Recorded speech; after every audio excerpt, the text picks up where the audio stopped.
پشتون تحفظ موومنٹ کے مطالبات جائز یا ناجائز۔ پہلا مطالبہ کہ ہم امن چاہتے ہیں، تو آپ کو امن دینے کے لیے ہی پاک فوج نے دہشت گردوں کے خلاف اپنی تاریخ کی سب سے بڑی جنگ لڑی ہے اور اپنے ہزاروں جوان قربان کیے ہیں۔ لیکن اگر آپ پاک فوج کے انخلا کا مطالبہ کرتے ہیں تو امن کیسے قائم ہوگا؟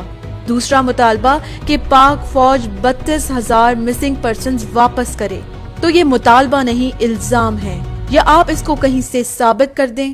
آپ نے تو ابھی تک ان کی فہرست بھی جاری نہیں کی، بلکہ آپ کے ایک اہم ترین ساتھی نے اعلان کیا کہ مسنگ پرسنز 32,000 نہیں بلکہ 5,000 ہیں، یعنی سیدھا 27,000 کا ڈسکاؤنٹ۔ اور یہ کیسے پتا چلے گا کہ مسنگ پرسنز مارا یا بھاگا ہوا دہشت گرد نہیں ہے؟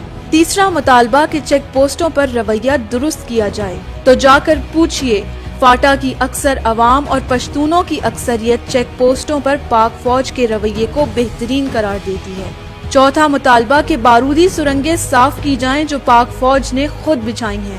لیکن حیرت انگیز بات یہ ہے کہ پاک فوج کی بچھائی ان بارودی سرنگوں کی وجہ سے آج تک کوئی دہشت گرد ہلاک نہیں ہوا، بلکہ پاک فوج کے 80% جوانوں کی شہادت ان بارودی سرنگوں کی وجہ سے ہوئی ہے۔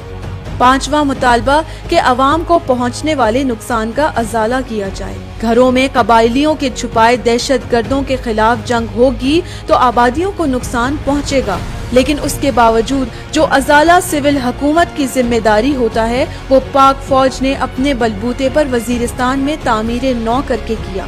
جو آپ کے مطالبات ہیں، جو آپ کے نعرے ہیں، جو آپ کے سپورٹرز ہیں، آزاد پختونستان کے جھنڈے کے ساتھ آپ کی تصاویر، اور جس طرح عین اس وقت آپ نے تحریک شروع کی جب فاٹا تیزی سے امن اور ترقی کی طرف گامزن ہو چکا تھا، اس سے ہمیں یقین ہے کہ آپ کی پشت پناہی پر CIA، را اور NDS ہے۔ آپ پاکستان اور پشتونوں کے دشمن ہیں اور اس خطے میں وہ آگ دوبارہ بھڑکانا چاہتے ہیں جو پاک فوج نے اپنے خون سے بجھائی ہے۔